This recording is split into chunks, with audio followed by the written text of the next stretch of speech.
Thank you for staying. We start the news with education-related matters, and the Old Vandals Association has given the University of Ghana's management a one-week ultimatum to rescind its decision to expel continuing students from the Commonwealth and Mensa Saba halls. The old residents of Commonwealth Hall converged on the university campus on Tuesday to solidarize with current students in what they describe as the university management's victimization of students following a clash during Hall Week celebrations. Management says the decision to expel these continuing students from both halls is part of many other disciplinary measures they will be taking as investigations progress. James Kwesi Aveji now reports. Mostly clad in red, the Old Vandals trooped campus charged with chants, drumming and singing. Their message is simple: the management retains students in the hall. There are certain levels of engagement that is currently happening. This is one of the engagement. In fact, as you can see, we've also are engaging the alumni of Mensa Saba Hall. A lot of people have the misconception that Vandals and Saba Hall do not have that harmony. I want to say it on authority that Commonwealth Hall and Saba Hall always and has always proven that they've been working together. As you can see, there are Vandals here, there are Mensa Saba Hall also here. Now, the university authority, even though we have old Vandals that are engaging some of the key stakeholders, we are giving them, by the end of this week, to rescind their decision, because we believe that it's a knee-jerk approach. The Old Vandals say this decision is crucial in upholding the tradition of the Commonwealth Hall. There is a culture of oneness, the love that we share, that irrespective of where you are coming from in this country, once you get to Commonwealth Hall, you will be able to survive, money or without money. It is that tradition that has kept us.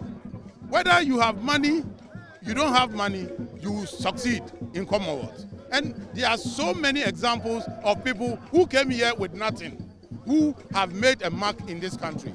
And it is that passion that will make somebody travel from Bolgatanga and will want to come and be part, that his voice will be counted. So we are here to support the university in all their legitimate endeavors. We will support them. And history of this war have taught us that we have demonstrated much love than any other alumni body in the university. In a recent communique issued by the university, management took the decision to expel all continuing students from both Commonwealth and Mensa Saba halls except female students of Mensa Saba Hall, level 100, and graduate students of both halls. But the Old Vandals say management cannot be implementing the outcome of an investigation they are yet to make public. The hall. Let me take you to the Constitution of Ghana. Reference your mind to Article 296 of the Ghana Constitution. What the Constitution says is that any person vested with power that is discretionary must not exercise this in a capricious manner. You have to be fair, you have to be candid. Look, in August 2022, it is alleged that there was a clash between students from Commonwealth and students from Saba Hall. And the university, within their wisdom, set up an investigative committee. Now, the text of reference of the committee was to come up with findings and, if possible, find people culpable for that complicity. As we speak today, nobody knows who are complicit, who are the wrongdoers. And in the words of the Pro-Vice Chancellor of the University of Ghana, he said that Commonwealth and Saba cannot go ahead with the JC election because what if a criminal gets elected? The same logical reasoning is that what if a criminal doesn't get elected? So the point we are making is that, one, you don't visit the sins of a father on an innocent son. In few miscreants, who much of today we cannot authenticate their background, whether they are Vandals, they are voter hall students, they are Saba hall students, nobody knows about them. Until a competent committee establishes so, me and you, we don't know. I never knew law until I came to Legon and read about law. And in criminal proceedings, two things must be established. You must establish autus rea mens rea, what is the action and the intention. We all know the action that was, but what was the intention behind? And who are the people involved? And in matters of law, anybody that's level allegation must be proven to be innocent until proven otherwise. So as we speak today, those students we are talking about, Nobody can say authentically that they are complicit, unless the committee says so. So we are sending a signal to VC and all those involved that, look, we want to joy. Meanwhile, management has taken a strong defense on their decision, saying it is necessary to avert future clashes between the two halls. The steps we took are based on the information we've gathered so far from the investigation. We don't need to wait for the investigations to be completed for students to be jailed before we take steps. These are steps that are meant to, stem the tide of violence that has been taking place. So there's no need for us to wait for investigations to be completed before we take any steps. So as we go along, you gather information based on the evidence you have so far. You take steps to prevent further violence. That's what we're doing. We've sent them to university hostels. UGEL are partly owned by the university. UGEL hostels, they're partly owned by the university. So they are not some alien places that we've sent them. You understand? And we've given every person who had a room legitimately, we've given them another room. Yes, there's a difference in fee, and so what? There are other students paying the same fees. What's wrong with that? There's variation in fees across the campus. So you deal with what you have, okay? So we've not put any student on the street or send them home. We've given them another room. If there's a difference in fee, that's your luck. That's how it works. As it stands, continuing students will know their true fate as schools resume next week, while the old vandals face it off with management. James Kwesi, Aveji's report for Joy News. Now, residents of Anyanui in the Anglo constituency of the Volta region are asking government to fully equip the hospital in the area. The residents have over the years traveled to adjoining communities to treat common diseases like malaria. This is because the only health center in the community did not have a functioning laboratory. Though Member of Parliament for the area, Richard Kwame Sefe, has equipped the lab, the health center needs more equipment to provide quality health care. Kwasi now reports. In bigger cities like Accra, Kumasi and Takoradi, people can walk into pharmacies, purchase a test kit, and within minutes know what exactly is wrong with them on their own. The story is not the same for residents in Anyanui in the Anglo constituency in the Volta region. For so many years, they had to travel several kilometers to adjoining communities to undergo simple tests to diagnose diseases like malaria. This was due to the fact that the community health center lacked a functional health laboratory. Christian is a physician assistant at the Anyanui Health Center. Refer the cases to either Atoko, Angloga, or as far as Keta for them to get very simple tests done. Other than that, then anyone who needs such laboratory care must be referred to Keta. We were struggling until the Honorable MP for Anglo constituency came in to support us with some of the things that we need. Yeah, so majority of the things came from him. We got a little from the Health Directorate, and then the community also supported in their small way. Courtesy MP for the area, Richard Kwame Sefe, this has now been fixed, and the facility has a laboratory that is up and running. You know, the area is poverty endemic area, so coming to clinic and you have to take transport, go to either Keta or Atoko, is additional cost. As a result, I decided to intervene by supplying some of the equipment and tools needed to equip the lab. So far, that is how we have run. Though the lab is not fully equipped, it's left with the chemistry and blood analyzer, which we are appealing to individuals and benevolent society and even the indigenes from the area to support us, because it cannot be done by my good self alone. If any of them feel interest in that, they could talk to the PA who is in charge, and you'll be able to tell them what is needed. We are informed that there are some challenges with the microscope too. I don't think that costs so much. Anybody could come to our aid so that we procure a new one, whilst we think of procuring the chemistry or the blood, full blood count analyzer. As if you knew, what happened was that the same time that this place was lagging behind that Anglogan Health Center. So I equipped the two labs at the same time. So the problem with this one is also happening in Anglogan. Anglogan is a bit bigger than this place. So they have more equipment that I supplied. So normally I, through the common fund and few people that I talk to, they support. And my prayer is that now that we want to go big higher or a notch higher, we need support from people who could help us, especially with the chemistry analyzer and one or two microscopes, and I think we'll be good to go. But the health practitioners are calling for more support to purchase more equipment for the health laboratory. And then we'll say a functioning lab. We do most of the tests aside the blood analyzer, where we can do a full blood count. That is the major thing we need right now. And then we need a better microscope.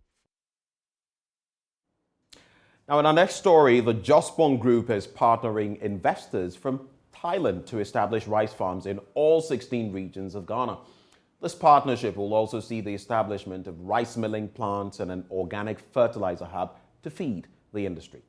Chief Executive Officer of the Jospong Group, Joseph Siawe Japong, says rice production needs skills and technical knowledge to increase yields, thus the need to woo investors with the right experience and mechanical assets into Ghana. To exam through the assistant of Dr. Sita that the equipment that we want to purchase from them, how do we get the financing? Your Excellency, it might interest you to know that they are ready to give us a facility of about $160 million. And so, as we speak now, Dr. Sita brought 20 Thailand people here with manufacturers that are going to facilitate it up to help out. This morning, we met the Minister of Finance, and is ready to support with any kind of form of assistance to do that. Then we have a business forum in Thailand, and then we establish a company called Asian African Corporation that will facilitate all these logistics and the personnel that are coming here to support us. And then we sign MOUs with companies there, and then they have come down. Now, what we have done since we came from 26 November, we've met where our idea is that the whole country, we are going to grow rice. So from the northern to the southern part. So we are developing 16 teams, so 16 Thailand teams to work with the growers and farmers to grow. And within 2 years, we will stop importing rice. So we have met the stakeholders, and then we have engaged them and discussed with them that the available lands that are ready, we'll look at it and see. Then we visited farms. Some of the Thailand guys have visited the existing farms, and then some of them have visited rice mills also to ascertain the situation there and then to get it up. Then we've met all these association groups. We've met all of them from Ministry of Agri, Ministry of Trade, every GIZ and all the other people. We've met all of them to discuss how best we can form a consortium, because this is not an individual company's objective, it's a national issue. And then we've also visited institutions, KNUST, Legon, agri colleges, also to have a discussion with them, how best we'll be able to deal with them. And Dr. Sicha has arranged that 20 of them will be going to Thailand March to go and also train there. So while the farmers are here from Thailand, students are also going there to learn, and then we will all sponsor the whole thing up, and then they will come and impact the country. Well, now, Interior Minister Ambrose Derry wants Ghanaians to go for regular eye checks. He says he contracted cataract, wore spectacles to cover up, but was diagnosed and treated when he went for a checkup. He spoke to correspondent Rafiq Salam after he organized an eye screening exercise for the Nandom constituency. One important organ of the human body, which plays a critical role in the lives of people but has been downplayed, is the eye. There are myths of persons who have challenges with their eyesight but has never taken the pain to have them screened for proper antidote. Concerned about the plight of the Northern constituents, Ambrose Derry, on the margins of a New Year party held for constituents, lamp it up with eye screening to enable the people check the status of their eyes. I think that as you see, the attendance is good. People have come to check their eyesight, and I want to thank Zach for making this possible. I want to assure you that the quality of work by this group from WA is really, really world class, because I have been close to them. I was, diagnosed with cataract, and you can see now that I do not wear glasses because his diagnosis was right, and wherever I went, it was proven. And the good thing is that they are not only giving medicines, but they are also giving glasses to people free for those who need that facility. Now, some managers of orphanage homes in the central region are worried about the increasing number of children who are born and dumped in the bush and other obscure places. They are asking would-be parents who cannot afford to cater for their children to seek support from the Department of Social Welfare. Managing Director of the Hope Children's Village, Samuel Addo, made the call when ProMac Foundation, an NGO in mental health care, donated clothing for over 100 orphans in the Village of Hope.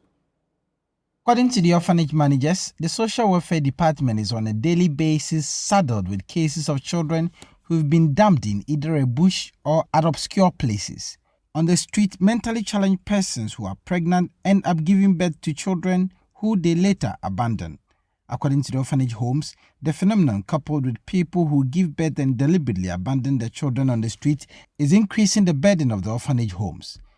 According to the managing director of the Hope Children's Village, Samuel Addo, whose facility happens to be one of the facilities that takes care of such children, many have raised questions as to which individuals impregnate these mentally ill patients, with some school of thought pointing to the fact that some impregnate them for money rituals. Just recently at Cotton, somebody dumped a child in the latrine. And I must say, as I speak, that child is in my facility. I'm taking care of that child. Yeah, so people give birth to children for whatever reason nobody knows. They will always tell you that they are not in good shape to take care of such children. But fine, so our issue is that if the child is put in danger, then it becomes very critical. So even if you have an issue, you can see social welfare, and social welfare will have a way out as to what to do with such a case. Instead of keeping the child's life in danger, like going to throw the child in the bush. We have children here that were thrown in bushes that we needed to, somebody saw, brought them to social welfare, and the social welfare brought them to us. So we are appealing to people, if you give birth to a child and you are in a critical situation that you cannot take care of such a child, there is no need harming the child. Just take the child to social welfare and then go and lodge your complaint. Social welfare will listen to you, and whatever processes they need to take you through, they will take you through. And if indeed they have to come in and help, they have their own processes that they will use to come in and help in such a case. Leader of the ProMac Foundation, Dr. Ayagre Anaba, who is into the promotion of maternal, children and adolescent health, gave reasons why mental health cases are on the ascendancy in the region and called for more support to help deal with such cases. Again, when you look at ProMac Foundation, we have various professional expertise. We have mental health professionals. And we were looking at some of the things that we even describe as mental health, especially with the women, could be as a result of depression, could be as a result of social frustrations, could be as a result of economic needs. So there are fundamental things that we need to tackle as a country. Okay, when people are so depressed, they cannot find the means. That's when you have people indulging into a whole lot of things, then out of depression, it develops into mental health. So yes, we still have a long way to go. Government is doing a lot. Ministry of Health is doing a lot. There's now the Mental Health Authority, of course, where they attend to the needs. But there's a lot out there who cannot even go to these facilities for help. And so we have to tackle the social network. It's all about social network. We have to tackle the social network. And then the Mental Health Authority, as I said, need to be resourced proper so that they can go out there to face the lot of people who are suffering from various kinds of mental illness, especially this period of economic hardship that we are going through. And on that note of protecting life, we cap off the AM News. Stay with us. The news review is up next.